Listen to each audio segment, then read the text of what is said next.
The next speaker is Randall, and it's well, she'll introduce part of the work. Ade's pulling out my presentation. Just a quick introduction. I'm Zhen. I work for a tiny company called Cognitive Edge. We're headquartered out of Singapore, but we're tiny but global. And we work in the area of complexity and complex adaptive systems. So what I'll be talking about today is I put in three things because I didn't know what system you had. Okay. So which one do you want? Can you run Keynote or no? I don't know if it's Keynote compatible. Okay, that's right. Okay. No. I don't think so. Can run the. I'll do the PowerPoint. Yeah, the PowerPoint will work. Yeah, sorry. So we do a bunch of stuff, which I will be talking about today. Perfect. So it's always interesting for us to work with scientists and academics because one of the things that we know is that in complexity there are no closed patterns. So that's frustrating for a lot of scientists, I think. So what we're going to be talking about today a little bit is the differences between working in what we call ordered systems, which is, I think, similar to what Ade talked about this morning, which is the difference between how he writes papers and how actual thought processes go. It's a very different type of thinking, a different type of process, and complex systems, where how we understand it is that there is no necessary linear causality. We are founded by a gentleman called Dave Snowden. If you're familiar with him or his work, he created the Kinetic Framework. So it's been called a decision-making framework for leaders. But actually the very foundations of Kinetic, when he created it, was to actually discuss the value of informal networks within organizations and how they actually house way more value. How organizations are always talking about, how is my process flow? Is my process flow efficient? One of the things that we would flip around is, what are the things that your process flow is not doing, but somehow the inefficiencies are making it work? So how are the informal networks supporting your process flow? What is the requisite amount of inefficiency for organizations to be resilient? So a little bit of a flip around on the way people usually think about things. It's a quick one, will not go into too much depth, but the Kinetic Framework is based on two main domains, I would say. On the right side, where we have the obvious and the complicated, these are what we call the ordered domains. So very simply, we believe that linear causality can exist and does exist in these domains. And it's a degree of, in a sense, how closely the systems are tied together. In the obvious domain, where things are very self-evident, right? These are areas where you can simply sense, categorize, and respond to the issue at hand. This is where best practice works well. And then in the complicated domain, this is what we call the domain of experts. So it might not be self-evident, but if you have the necessary entrainment and the necessary schooling, you can make sense of it, you can analyze the problem based on your entrainment, and therefore develop the right response. This is what we call the area of good practice. So this, we think, works really well in ordered systems. But when we're talking about innovation can never come from ordered systems because the parts are so well placed together. And as you know, Greg was just talking about, and a lot of the speakers this morning were talking about, a lot of things that happen in innovative ecosystems are about interactions, they're about flows. They're not about things, but they're about the interaction between things. And that's where the unordered systems come into play. So the chaotic system is where novelty reigns. So as Greg was just mentioning, never waste a good crisis. One of the things we always say to our clients are, when you have a crisis, make sure that you deploy your innovation team together with your crisis management team. Because when things fall apart, when systems actually break, that's the best time for innovative insights to actually arise. Because here, there is no protocol in place if it's a genuine crisis. Right? There are always things that you hadn't planned for. So what are the things that are emerging here that we might actually move up here? And this is the domain that we actually work most in. So this is the domain of complexity, where there is no linear causality. There is no causality we can map. There's nothing we can know for sure. Things are only clear in retrospective vision. So this is the domain of emergence. We have to probe. We have to test. So similar to Silicon Valley, where you invest in a whole ton of firms. It's a 1-to-10 ratio. If that one firm does well, right, that's worth it. So we probe, we're consistently probing. So what we do is we concern ourselves mostly with developing tools and methods for this side of the Kinetic Framework, the unordered domains. Really quickly, we've heard a lot about power laws, this concept of resilience. We like to think about what does that mean? One of the things that we think about is the difference between developing things for robust systems as opposed to resilient systems. A lot of the policy making, a lot of how typically organizations have been managed over the past 50 to 60 years have been built on this concept of a Gaussian distribution, or what we call the power laws. So what we see here is the right side of a Gaussian distribution.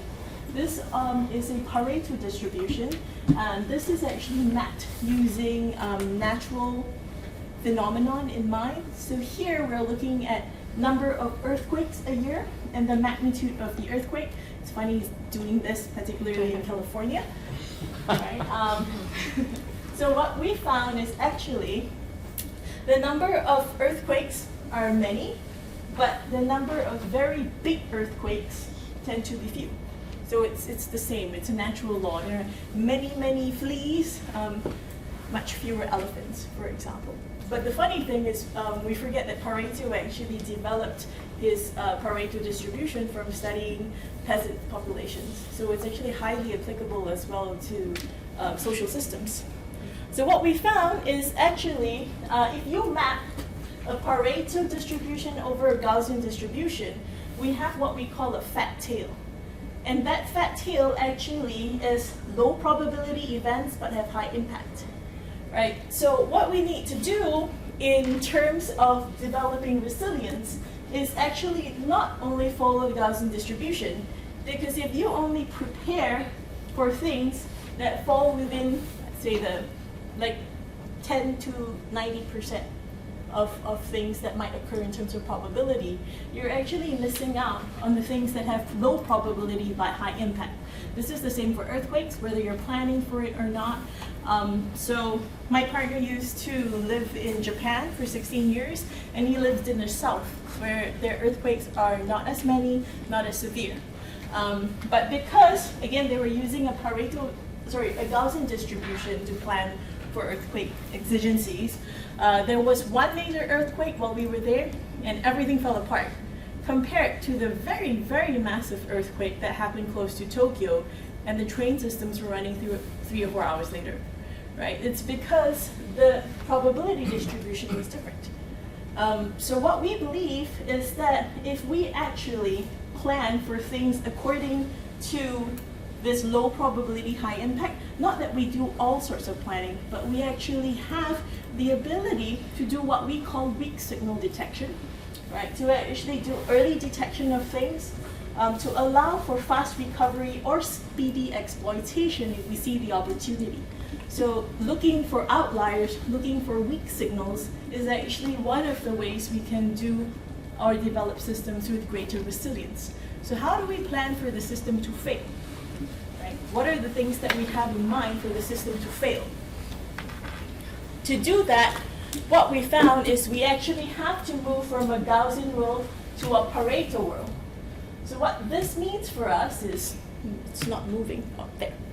So from a scientific perspective, what we're used to is a very inductive approach, where it's very hypothesis driven. I've heard a lot of hypothesis, and that's not to say it's bad. We also believe in hypothesis testing, but to say that there is only a limited range of hypotheses we can test. If we talk about resource allocation to test hypotheses, we cannot exhaustively test every single one. especially the ones that seem improbable. You probably won't allocate resources to test. But because of that fat tail, that might be the one we need to actually look at. So we need to move from thinking about probability and possibility. As Greg mentioned earlier, the difference between the plantation and the rainforest is that you start to think about what's plausible. Right? It might not seem probable, but it's plausible. So we then have to move into non-hypothesis or abductive type of exploration. So that's what Sensemaker does, which is the software tool that we've developed, which allows us to do something that we call scalable or distributed ethnography. There is a huge trend these days of organizational ethnographers, anthropologists, because they recognize that that type of observational data allows them to do that form of acceptive weak signal detection much better than survey quantitative data can. The problem with that is that it's a really nice way to do research, but it's extremely expensive in terms of time. If you're thinking about human talent, anthropologists are not that many, and most of them don't work in the corporate area, right? And it's extremely expensive, right? It's very difficult to scale. So what we were trying to go for is the ability to scale and distribute ethnography and move people from anticipation, which is a lot of planning. Earlier we were talking about this concept of beliefs and how it translates into outcomes. What we believe is that outcomes, and everyone's outcome driven, they want outcomes, but if you're only measuring a system based on outcomes, outcomes are a lag indicator. They don't happen until the processes have been, metabolizing for some time. Beliefs, attitudes are actually a lead indicator. So how do we actually look at that and move from anticipation to what we call anticipatory awareness, to be scanning consistently, to be looking for the signs that things have become. We believe that the best way to collect data, right, is actually through narrative. And the reason why we do that, it's funny again that we're doing this in the mapping center, because we believe that knowledge exists in several forms. So this is actually adapted from the I-Space model by Max Boisseau, if you've heard of him.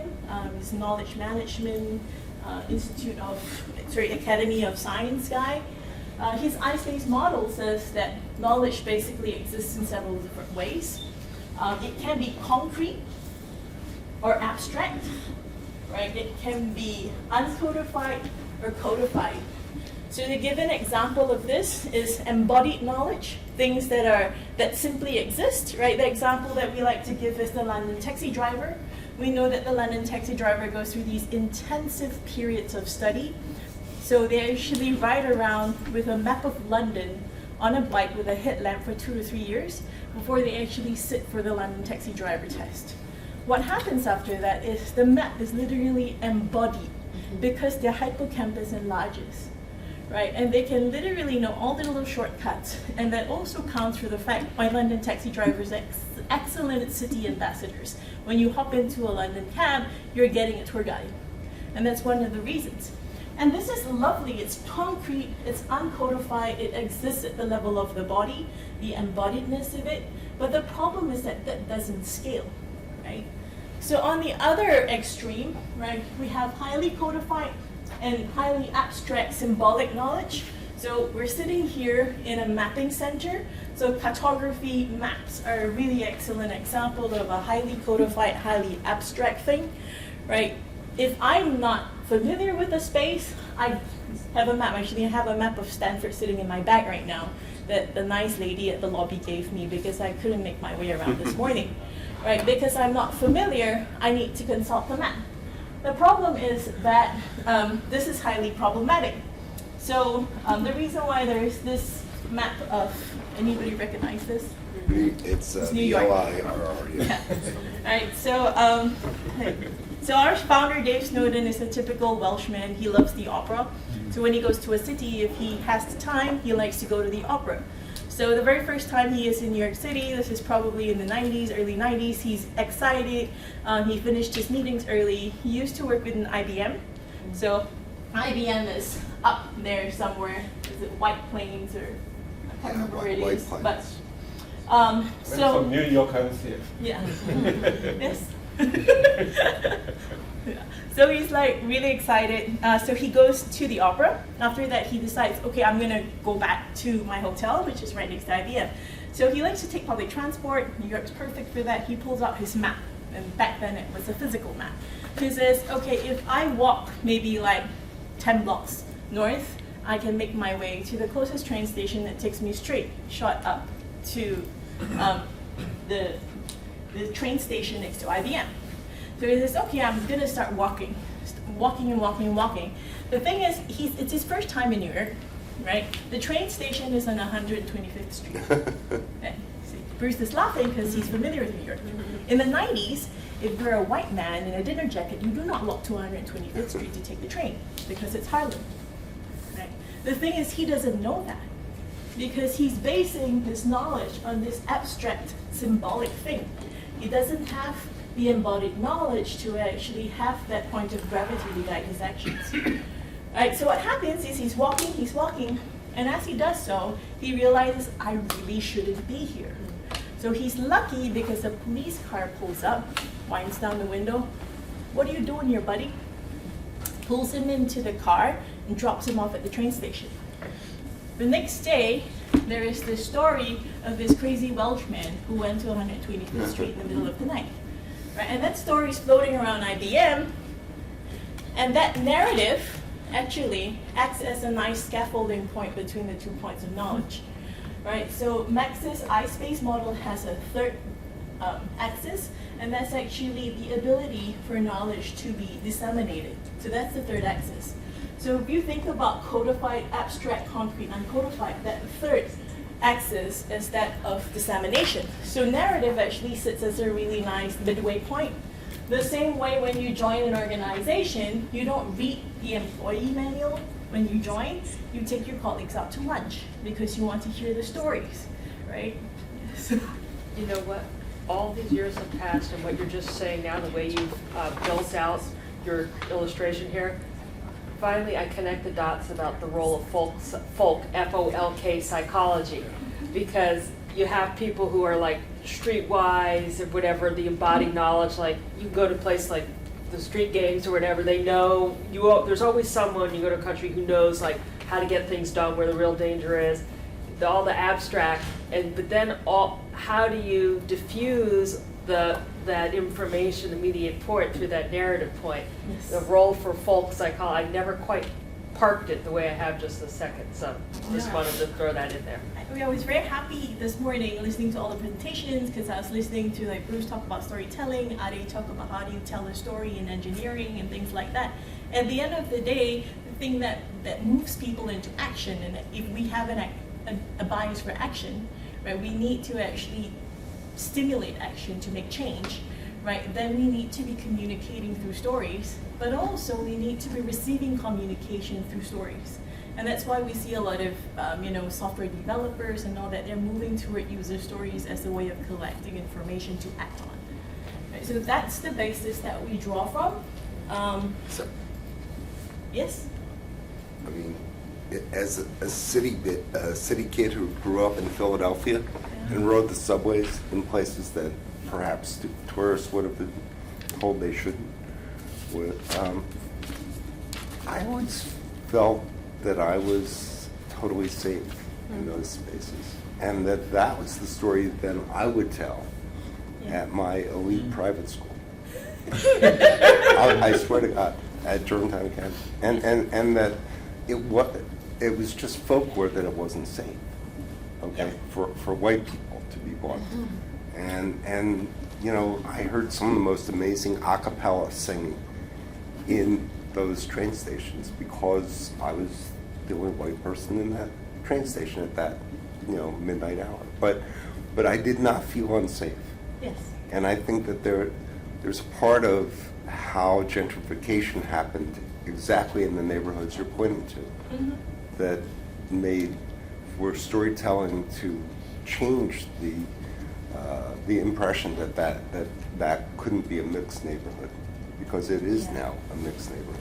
I agree. 125th Street is. It's full of jazz bars, bistro pubs, but I mean, one of the things that we always talk about, and I mean, it's the same in every city that you go into, is that in certain parts of the city, there are these things that people refer to as an invisible border. There is no physical border. So we're doing a project now with the University of Chicago, and University of Chicago sits in Hyde Park, which is one of the most affluent neighborhoods in Chicago, and it's right next also to Washington Park, right? And there's an invisible border. You cross a certain street and suddenly everything is different. And there's nothing about that street, right? But that border is defined by narrative and experience. Right? And there's actually no way we can understand that border in a very, empirical sense if we're looking for very factual data. And that's what we realized. A lot of social systems, and this is where I make it a slight definition of the type of complexity that we study. We don't study complexity in the sense of the Santa Fe school, which is very computational, full of, they have algorithms and simulations. We study a school of what we call anthropocomplexity, or complexity applied to human systems. I myself am an anthropologist by training, so that's the point of departure for us. What we believe is in collecting stories, but not just one. One of my favorite TEDx talks, or TED Talks, is by Chimamanda Adichie, where she talks about the power of stories. And she says the importance is to have many, many stories. Where if you only have a single story, that single story becomes a colonizer, because it begins to shape everybody's perceptions about that space. So how do we collect a multiplicity of stories that give us a more genuine view of that particular area or that particular society? So that's how Sensemaker works. So what Sensemaker is a narrative-driven platform where we actually try to naturalize the process of data collection by asking people, to share a narrative. And these prompt questions that we use are non-hypothesis driven. So an example is if you've ever taken an employee engagement survey, instead of asking how happy are you to work here, or how happy are you with your manager, knowing that your bonus is linked to how well your department does, for example, we ask a non-hypothesis question like, if your best friend was offered a job in your work unit, what type of experience would you share with them to actually tell them what it's like to work here? So from there, they share a story. Beyond that, we ask a series of questions which are actually delivered in the form of geometric shapes or disguised scales. And then they actually index their own story. In doing so, they become their own researcher in the sense that they're coding their own stories. So I was a qualitative researcher by training. I spent many years, I'm most comfortable holding up the wall and observing people and doing interviews rather than being the one talking. So the problem with that is after that you end up with all this unstructured data and then you go crazy in a room somewhere coding it. After a few weeks, you see nothing but your coding scheme. You're married to it because you can't actually see past that. And again, that's researcher bias. I'm seeing things from my perspective, or what we like to call the Margaret Mead problem. You guys are familiar with this? This is an anthropologist who went to the Trobriand Islands to study indigenous culture. And the thing is, there is a performative component to narrative sharing, where when you're at a dinner party and someone shares one story and the next person wants to one-up it, and then they all share the same theme of stories. So in the Trobriand Islands, the indigenous people started sharing stories about these elaborate sexual rituals and sexual activity to her, and she went back and wrote all these papers on the sexual activity of the Trobriand Islanders. And then one day somebody went back and asked them about it. It's like, oh, you mean that lady who wanted to know about all our sex rituals? We made all those stories up. There's a performative component to it. And as a researcher, I hear what I want to hear.